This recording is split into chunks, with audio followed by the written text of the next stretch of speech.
Hello and welcome to Board Game Gumbo. Today we're unboxing the Venus expansion to Concordia from Rio Grande Games. So the original Concordia played 2 to 5 players. This expansion expands that to up to 6 players, although it does increase the play time from an estimated 100 minutes to 120 minutes. You will need the base game of Concordia to play this. The expansion is not a standalone. It's an economic style game with a little bit of deck building. Your deck is essentially your actions, and you can buy additional cards to add to your deck so you can augment your actions as you see fit. So some extra bags, which we always like to see. All of the white pieces in here are for the 6th player.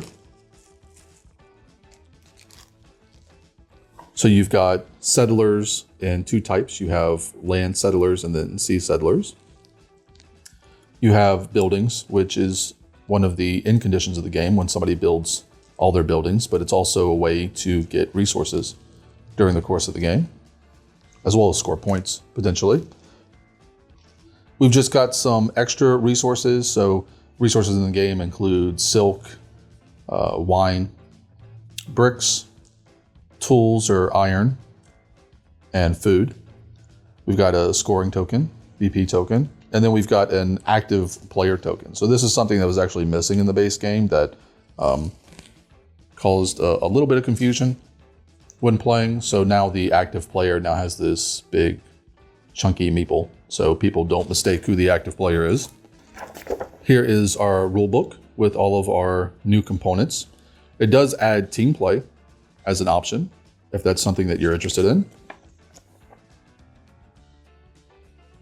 It does add new personality cards.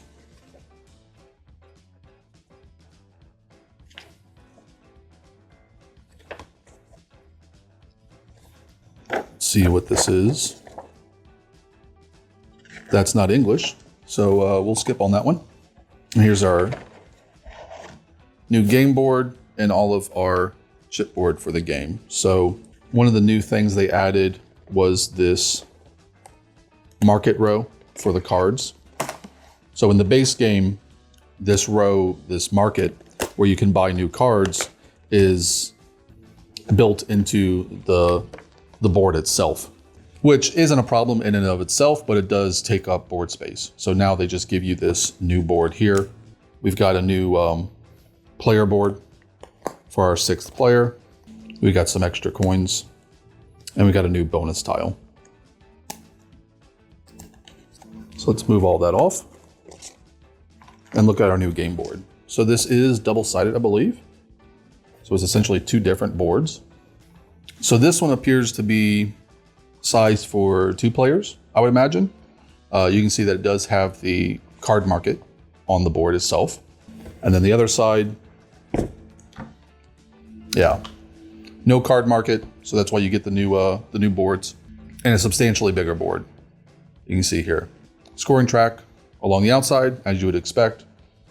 This area right here is for special scoring tokens. So they aren't in this expansion because they are in the base game. But in the base game, you'd have tokens here that would represent one of the 4 resources, and these would be dealt out randomly. And these are essentially the resource you gain when you activate a region. So for instance, this light bluish color here represents this region down here, which represents these 3 villages. And this will be a specific resource, and you'll have the opportunity to activate this entire region, which will give everybody who has a city built in that region that resource. So that's just one of the mechanics of the game. You can see that all these cities are numbered. They'll also have a resource on them, which will be dealt randomly. Again, all those components are in the base game, so they aren't here. What we do have are some extra cards, which is good because I can explain to you the basic concept of the game, because a lot of the game is card play. Obviously, what these bonuses are and what each city produces is going to have an impact on gameplay, but ultimately what you're doing round to round, as well as the points you're scoring at the end of the game, are based on your cards. You're going to start with a certain number of cards. Everybody's going to have the same number of cards. the same type of cards. Notably, if you do play in team mode, I know that changes it somewhat. In team mode, I believe teams share certain cards. So one player will have an architect and the other player will have the diplomat. So both team members won't have the same card set, which is kind of interesting. But for the regular way of playing, you're just going to all start with the same hand of cards. And then there'll be that market board where you'll randomly draw cards and place them. And then you can buy from that market board. What buying from the market board does is, one, typically the cards are a little stronger from the market board, a little more powerful than your starting cards. And two, they allow you to either get more of the same type of card or diversify. So you can get a lot of the same type of card, or you can get all different types of cards. And there are some cards in the market that you don't start with as well. So I'm just going through here and taking out the little cheat sheet cards. So look at both of these at the same time. So these are the cards that you'll have in your hand. And you'll, as I said, you'll start with a certain number of them.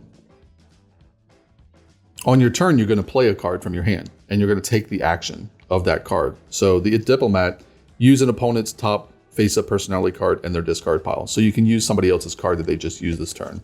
But if we get to a more kind of basic card, the architect card lets you move your colonists, either your land colonists or your sea colonists, and you can actually mix and match between them. And then you can build in cities adjacent to your colonists. So that's an action you take on your turn. And through playing these cards on your turn, you're going to be taking those actions, moving your pieces around the board, building cities, recruiting new colonists, earning money, selling goods at the market, and so on. And those are the actions you take on your turn. But also, each card also has a scoring system based in it. And that's how you're going to score at the end of the game. So not only are, gaining diplomat cards giving you this action, which you may want, but it's also giving you additional points based off of a very specific scoring system. So here are the different types of cards and how they score. So the purple cards score based off of money. Every 10 coins, Sistari, you're going to get 1 point. Jupiter gives you a point for every city you've built, but doesn't include brick cities. Saturn cards give you a point for every different province you're in. The provinces are these areas here. So as you can see, there's quite a few of them. There's 15 of them. So one Saturn card, if you're in every single province, which is unlikely, but one Saturn card could be worth 15 points. So if that's something that you are specializing in, you may want to specifically go out and buy as many Saturn cards as you can get. You also have Venus cards, which score you points based off of having multiple houses in a province. Mercury cards give you points based off production. Basically, as I said, there'll be different resources in these cities. So if you build in these cities and you build in different types of cities, so you have one silk city and one wine city and one tool city and so on, you'll get extra points for this production, per production card. Mars scores you just on your colonists. So you have, I believe, a total of 6 colonists you can have out. So if you have all 6 of your colonists out, every single Mars card you have in your deck at the end of the game is worth 12 points. And then you have Minerva, which scores based off of a specialty. They'll basically score, I don't know if there's any here. So this one, you'll score 5 points for every silk city that you have built, that you have production in. So these are the new cards. Some of these are brand new, like these aren't in the base game. Some are just duplicates of the base game. I don't actually believe that Venus is a scoring method in the base game. So it even adds a new scoring method, which is really interesting. And then the other thing we have another deck of cards here, which looks like more of the same. Yeah, these this Legatus card. So this is a partner card. This is obviously something you're only going to use in a team game. Your partner plays a card before you can inspect his cards and recommend one, which is interesting. But it has 3 scoring methods on it, which is nuts.